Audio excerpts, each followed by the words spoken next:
I'm Sean White, and today we're meditating on the only food you shouldn't eat.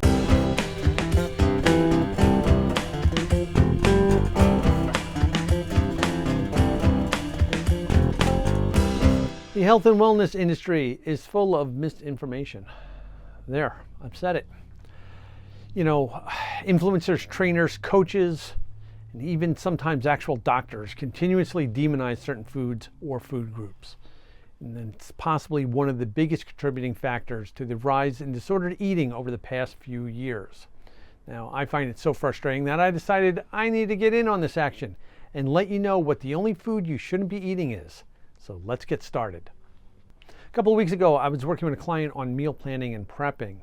So with our recipes for the week and our shopping list in hand, we went down to the local supermarket together, which is something I love to do because there can be so many great teachable moments there. And we picked up everything that we needed, except for the fettuccine, my fault. And when we had everything on our list, I asked, if they needed anything else while we were there. And they said, yeah, there's one more thing I need to get. We started heading back to the dairy aisle. Before we even got there, he said, okay, well, don't judge me on this. I said, listen, I'm not here to judge you. I'm here to help you, right? So don't worry about anything. So they picked out like this terrible flavored coffee creamer thing, something I would never buy. And, they started to try to justify their purchase to me. And I just said to them, listen, you're 80 years old. I think you're allowed to drink your coffee however you want to at this point in life, right? So while I would never recommend drinking most flavored creamers, I would never tell a client or anybody for that matter, not to drink them except for certain circumstances. And here's the reason why. We eat for growth, for healing, and for enjoyment. So if you're not eating things that make you happy periodically, most likely you won't be enjoying food at all, which is going to create an unhealthy relationship with food. Now, once we have an unhealthy relationship with food, then the likelihood of disordered eating increases. So the only food that you shouldn't eat is foods that you really don't like. Now, you might be thinking, but I'm supposed to eat this, or I need to add more of that into my diet. And maybe that's true, and maybe it isn't, right? I don't know you. I'm not your dietitian. I don't know your medical background. The reality is that you can get a lot of the same nutritional benefits from a variety of different foods, though. So if there's a particular food you don't like, most likely you can still get the same benefits with a different food that you do like. Now, I dislike broccoli, always have, right? I can eat it if I have to, which is a terrible statement because why would I have to? But broccoli is high in antioxidants, vitamins K, C, and A, as well as important minerals like potassium, calcium, and iron. So I should be eating it for all those reasons, except I can get all those things in other foods that I actually like the taste of.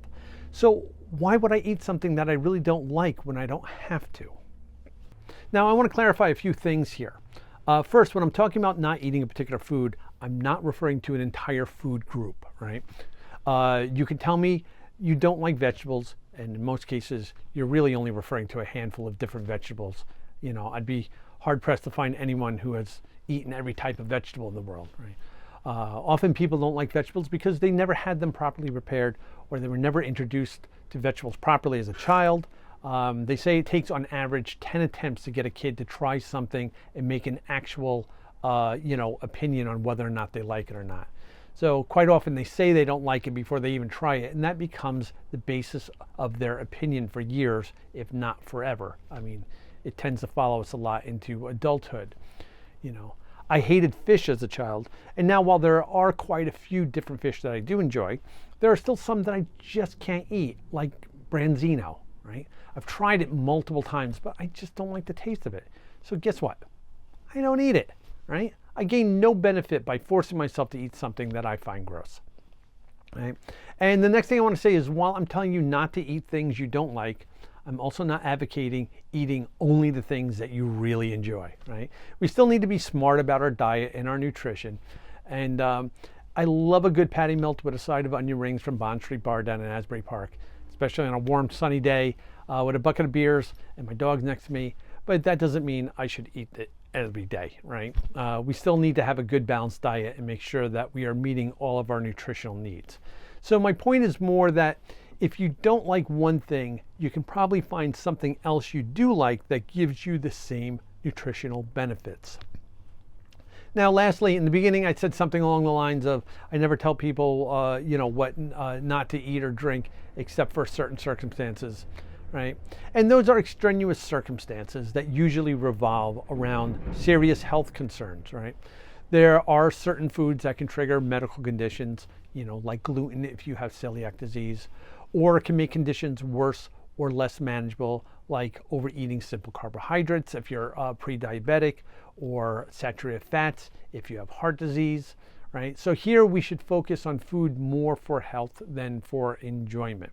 You may still be able to have those foods you really like periodically, but you should also talk with your doctor or a registered dietitian nutritionist to ensure that it's okay.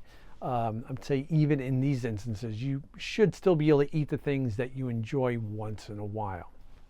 Now, I've often said that if I were ever diagnosed with cancer again, my diet would most likely change overnight. And I eat pretty good to begin with, though.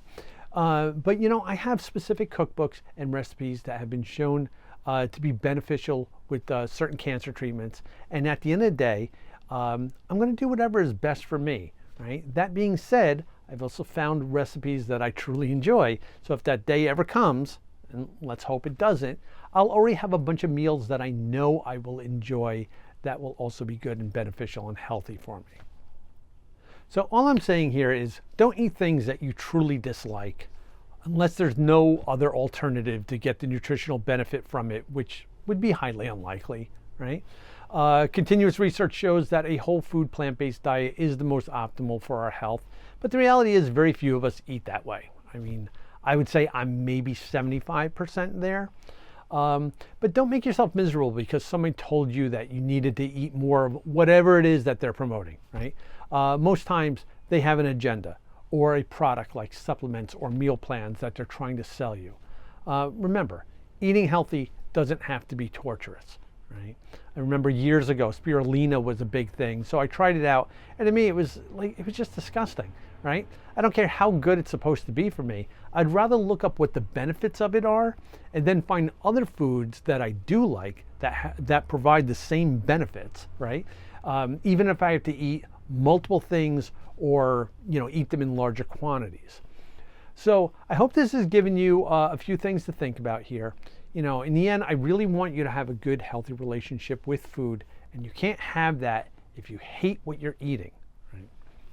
So if you like this video, then click the like button and share it with your friends. And if you want to hear more of what I got to say, then subscribe, turn on notifications, and find out when new videos are coming out. And leave me some comments down below. Do you eat things that you hate because you're supposed to? Like rice cakes? I mean, does anybody really like those? I don't like them. Let me know. And until we speak again, be well, be safe, and be kind, everybody.